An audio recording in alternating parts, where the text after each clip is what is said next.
안녕하십니까. 조서전문 변호사 고성치입니다. 오늘의 주제는 배우자 간 예금계좌 증여 여부에 대해서 다시 한번 또 다뤄보겠습니다.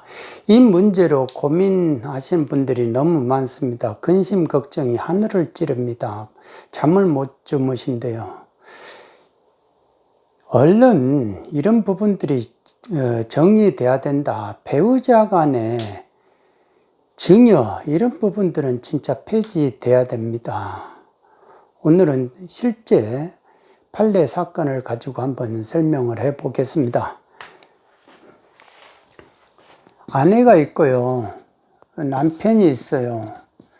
남편이 3년 동안에 이 번 돈을 이렇게 36회에 걸쳐 가지고 돈을 입금을 했어요.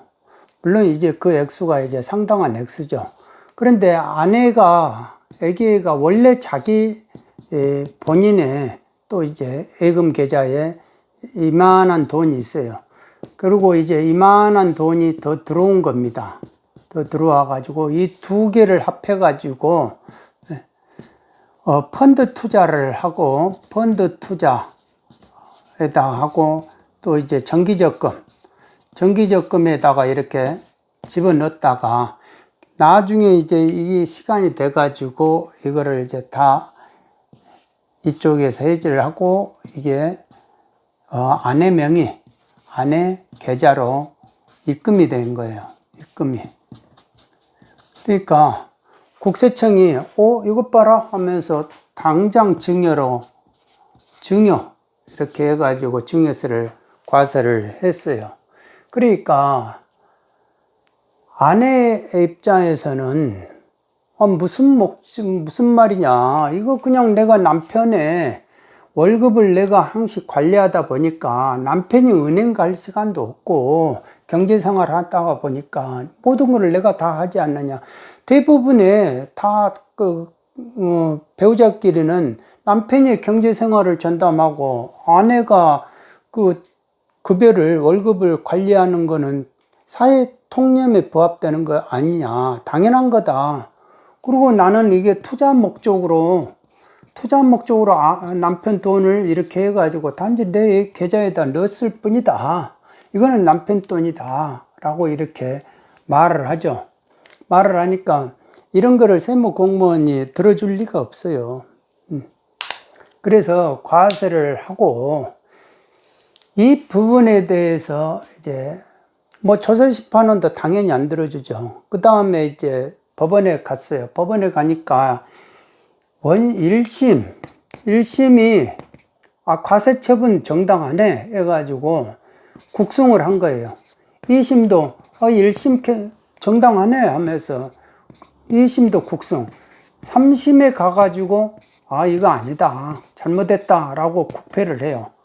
국패를 하면서 이게 이제 파기환송이 되면서 이쪽으로 와가지고 원심이 이렇게 본인들이 한 입으로 두 마디를 또 하게 됩니다. 그런데 제가 항시 하는 말이 이렇게 보면 이렇게 되고 이렇게 보면 이렇게 되는 거예요. 그러니까 판사의 그게 자유재량이에요. 그걸 보고 이제 자유심증이라고 미화를 하죠. 그러니까 법과 양심에 따라서 판단하라. 그런데 법이라는 게 뭐든지 추상적이잖아요. 그러니까 내가 이렇게 보면 이렇게 왼쪽으로 보면 왼쪽이고 오른쪽으로 보면 오른쪽이에요. 그러니까 똑같은 한 사건에서 이제 대법원이 오른쪽으로 봐라 그러니까 오른쪽으로 보게 되는 거죠. 그러니까 그 논리를 한번 설명을 해 보겠습니다.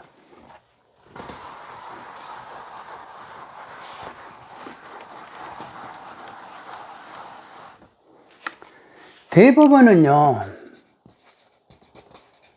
이 배우자 간에 예금 계좌가 이렇게 이체되고 왔다 갔다 하는 거, 이것이 무슨 증여 목적으로만 왔다 갔다 하는 게 아니다. 증여 외에도 생활비를 같이 써야 되잖아요. 그러니까 공동 생활을 하기 위해서. 그리고 아내가 은행을 갈 시간이 많지. 남편이 지금 회사에 가면서 은행 일을 안 보잖아요. 저 같으면 저만 해도 그래요. 그러니까 단순한 공동생활의 편의, 그리고 타방의 배우자의 자금 위탁 관리, 그리고 가족을 위한 생활비 지급 등 여러 원인이 있을 수 있다. 그러니까 예금 인출, 입금, 그러니까 배우자 한쪽으로부터 이렇게 입금이 됐다. 그리고 이 사람이 이렇게 인출을 해가지고 어디다 썼다. 라는 그 사실이 밝혀졌다는 그 사정만으로는 해당 예금이 이게 배우자에게 증여됐다는 과세 요건 사실이 추정된다.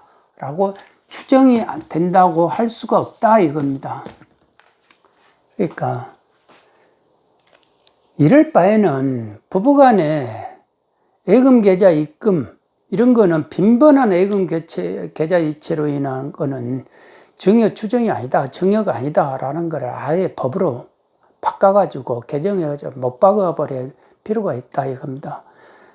사람에 따라서 왔다 갔다 해요. 게다가 또 알면 봐주고 모르면 칼같이 할 수 있잖아요. 왜? 사람이 하는 일이니까. 그러니까 용 쓰려고 하죠.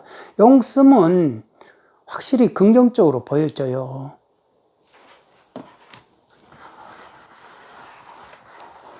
그래서 이 원심은 처음에 원심의 논리가 뭐냐 하면은 투자 목적이 아니냐, 투자 목적이다 라고 하니까 믿을 수 없다, 증거 부족이다 라고 하면서 다음과 같은 논리를 해요. 자, 우리가 금융실명법에 의하면 어느 한쪽 명의자, 그러니까 예금 명의자만이 예금주다. 그러니까 아내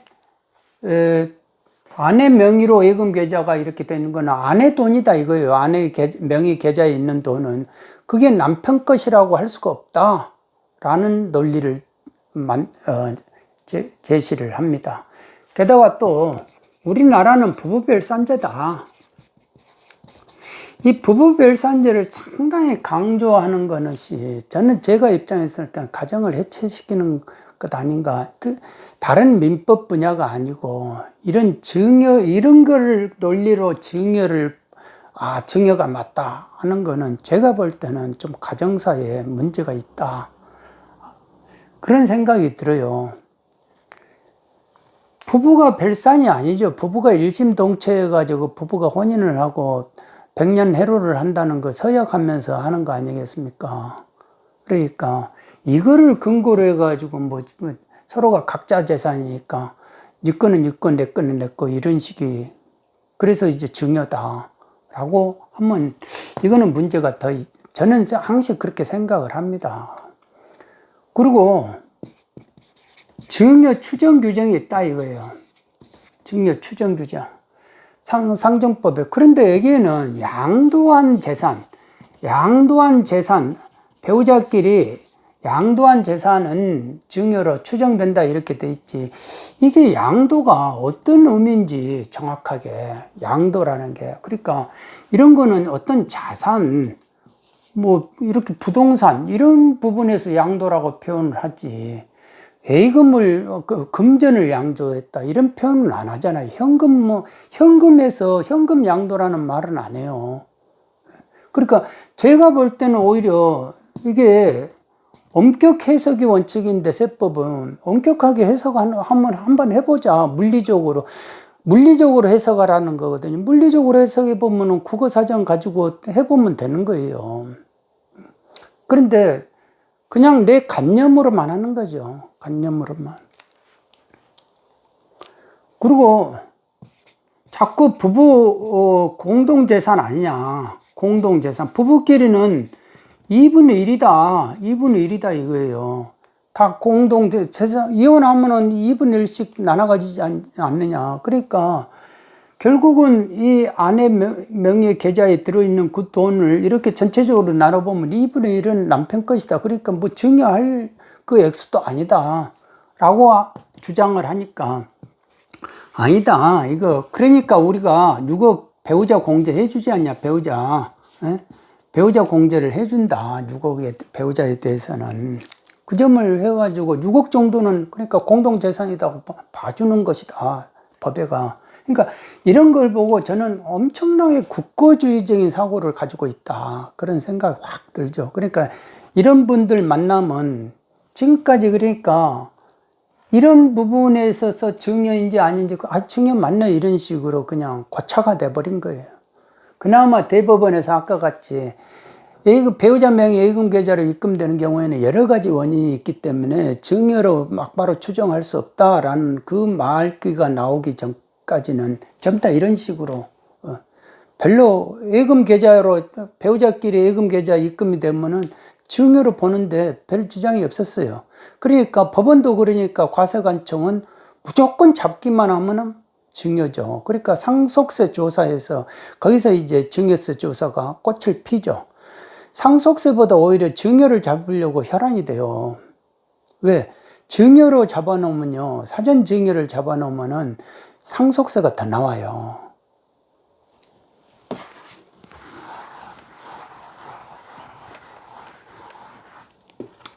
이 말기암에 남편이 있어요. 남편이 있어가지고 이 5억의 예금 계좌에 있고 10억짜리 부동산이 있어요. 그래서 미리 이거를 아내한테 사전에 증여를 했어요. 어차피 내가 죽으면 쓰지도 못할까 당신이 가지소 하면서 했는데, 그러고 나서 이 10억에 대해서 이 상속세를 내는데, 이 부분에서 이제 플러스 뭐가 알파가 돼가지고 상속세 이제가 나오는데, 이 부분이 5억짜리를 이렇게 빼버리니까 상속세가 더 나오죠. 상속 재산이 15억이 되는 거예요. 그러고 나서 이 상속세, 배우자 공제를 안 해줘 버려요. 배우자 공제는 이게 사전 증여가 돼버렸기 때문에 안 해준다, 이거. 배우자 공제는 상속이 됐을 때만 그거를 해주는 것이다 라고 이렇게 되기 때문에, 그래서 상속세가 증여함과 동시에 상속세가 더 나온다, 이거는 잡힌다 이거예요. 그러니까 국세청 입장에서는 무조건 예금 계좌 갔으면 무조건 증여로 보고 상속세까지 더 많이 때려버리는 거다라는 겁니다. 그러면 이거를 이제 와서 이제 또 불복을 해야 돼요. 그러니까 이런 부분에서는 증여에 걸리면 피도 눈물도 없어요. 그냥 억울하시면 불복하세요, 뭐 이런 식으로 나올 수밖에 없죠.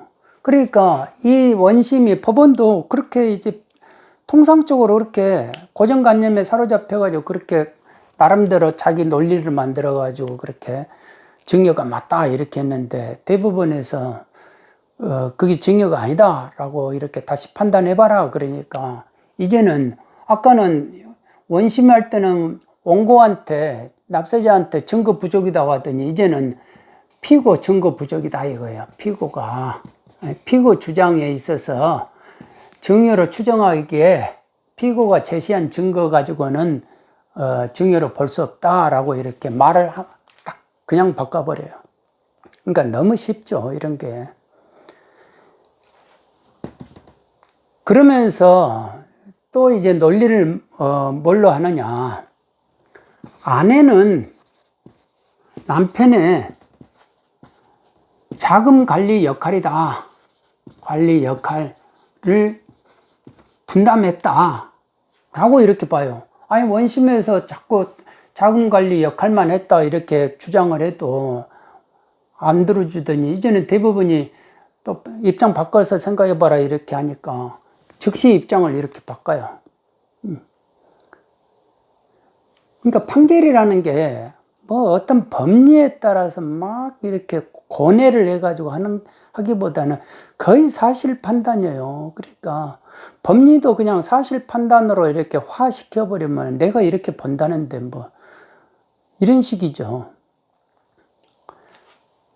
그리고 이 인출한 자금, 아내가 이렇게 남편한테 돈이 와가지고 이 돈에서 자기가 플러스, 자기 돈하고 플러스 해가지고 이렇게 정기적금 들고 뭐 펀드 투자했잖아요. 그리고 또 이 부분에서 이제 다른 부분에서 또 예금 인출이 나와요. 그러니까 그런 부분들은 가족의 생활비로 쓰였을 것이다. 그러니까 이렇게 아내가 남편 돈을 가지고 이렇게 뭐 쓰고 이렇게 쓰고 이렇게 쓰고 이런 것이 다 증여의 증거다라고 과세관청이 말을 하니까 그거는 생활비로 썼을 것이다. 인출한 잔금은 이런 식으로 엄청 납세자 위하는 식으로 이렇게 긍정적으로 봐주는 거죠. 그리고 또 다른 이제 논리가 뭐냐면은 아내는 전업주부다 이거예요.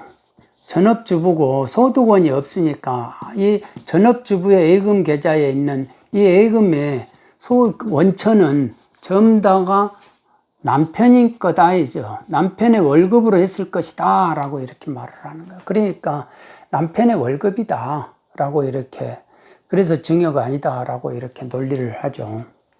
그 다음에 아내, 그러니까 과세관청이 무슨 소리 하고 있냐. 아내가 그러니까 이게 자기 명의로 이렇게 배당 이렇게 받고 이자 소득 받고 이거에 대해서 아내가 자기가 종소세를 신고했다. 이건 그러니까 자기 거라는 거 아니냐. 종소세를 신고한 거는.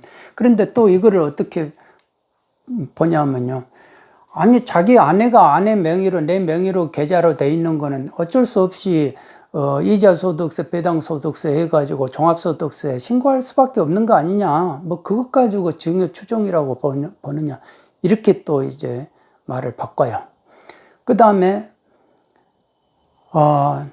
또 이제 아내의 계좌에는 이렇게 한 개 계좌, 어느 은행 한 개 은행의 계좌를 가지고 주로 이제 사용을 해요. 그러니까 돈이 들어와도 이쪽으로 들어오고 이쪽으로 나가도 이쪽으로 나와가지고 뭐를 펀드 투자하고 이런다 이거예요. 그러니까 아내 입장에서는 언제든지 남편 자금을 자기 자금하고 구분해 가지고 반환할 수 있는 상태로 운영을 했다라고 보면서, 그러니까 증여가 아니다라고 이렇게 논리를 써요.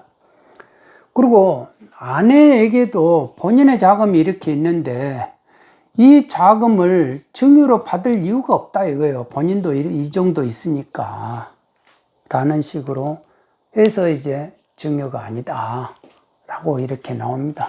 근데 이게 2016년 대법 판례거든요. 그런데 마치 뭐 요즘 이렇게 SNS 보니까 마침 최근에 무슨 판례가 새로 나온 것 같이 이렇게 하길래 한번 확인해 봤더니 예전에 제가 이것 가지고 한번 또 했던 사건들이거든요. 그러니까 그런다 해가지고 이게 배우자 간의 입금이 증여냐 아니냐 이 부분이 다 해결된 게 아니에요. 또 그러니까 과세관청은 대법원 판례 하나 나와도 한 5개 정도가 나와야 뭐를 이렇게 애교를 바꾸고 뭐 5개. 예전엔 5개였는데 그거를 이제 그렇게 하면 안 된다고 건의를 해가지고 그때 3개로 바꿨다는데 지금도 그게 3개인지 그거는 잘 모르겠습니다. 국세청 떠나온 지가 오래됐어요. 그러니까 지금 이 경우하고 배우자 간에 그러잖아요. 아내한테 떡가게를 참기름 장사를 30년 하다가 그 다음에 참기름 장사가 안 돼가지고 그 다음에 나와가지고 한 2년 동안 지하철에서 청소하고 남편이 그렇게 한 지가 이제 사업 안 한 지가 17년 됐다 이거예요. 그런데 아내 명의로 남편이 전세를 얻으라고 전세보증금을 넣어줬어요.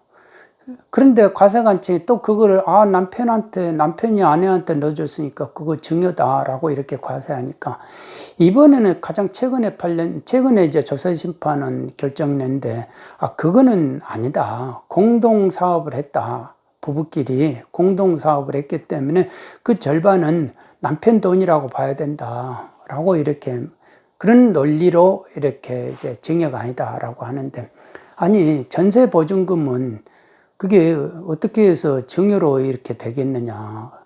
전세를 안 얻으면 어디서 살아요. 그러니까 그게 이제 생활비 개념이죠. 그래도 다행히 조세심판원에서 그 부분이 뭐 공동사업이라는 명목으로 이렇게 논리로 했지만 증여가 아니라고 했지만은 이 부부간의 증여 이런 부분들이 사건들이 참 많습니다. 뭐 떡가게 하다가 이렇게 돈을 고생했다고 돈을 준다든지, 뭐 그리고 이렇게 말기암 환자가 이렇게 아내한테 준다든지, 이런 것들이 다 증여로 지금 계속 과세하려고 하고 있다 이거죠. 그러니까 아예 세법을 고쳐버려야 된다라는 게 이제 제 주장입니다. 그리고 이혼할 때는 재산분할로 5대5로 가져가잖아요. 그러면은 이혼하면서도 5대5인데 혼인 중에는 왜 5대5로 인정을 안 해주느냐. 그거죠. 지금 이 세법을 안 고친 상황에서더라도. 그러니까 명의신탁이라는 게 얼마든지 될 수 있는 거예요. 부부 별산제에서도. 저는 과감하게 법원에서 이런 부분들을 세금에 있어서 좀 고착된 관행에 의해 가지고 이렇게 과세하려 하고, 국고주의로 과세하려는 그런 경향들이 있는 그런 부분들, 그런 것들은 법원이 전향적으로 판결을 해줘야 된다. 같이 국고주의로 판결하면은 쉽기야 쉽겠죠. 판단하기는 믿을 수 없다 해버리면 되니까. 근데 그게 이제 고시 공부를 하면서 합격을 하면서 판사 되고자 했던 그 초창기의 초심의 마음이 그거는 아닐 것이다. 편하게 내가 판사 생활하고 대접받고자 그런 마음으로 고시 공부했지는 않을 것이다 라는 생각이 듭니다. 그러니까 법원의 판단이 아주 균형 감각이 있고 진짜 건전하고 좀 굳이 우리도 세법에도 뭐 서로가 이렇게 동대동이면 과세관청하고 논리가 그러면은 납세자 유리하게 해석하라고 돼 있어요. 그러니까 좀 이런 부분들을 반영해 가지고 세법이 개정되기 전이라도 부부간의 이런 증여 부분은 법원이 관대하게 좀 판결을 해 줬으면 하는 의미입니다. 마침 대법원 판례도 나와 있기 때문에 적극적으로 해 주셨으면 하는 의미입니다. 왜냐하면은 가정이 해체되는 것은 막아야 되지 않습니까? 그러니까 이게 남의 가정만 그런 게 아니고 재판장, 판사 본인들의 가정에게도 항시 문제가 생긴다. 돈은 항시 예금, 입금이 왔다 갔다 할 수 있잖아요.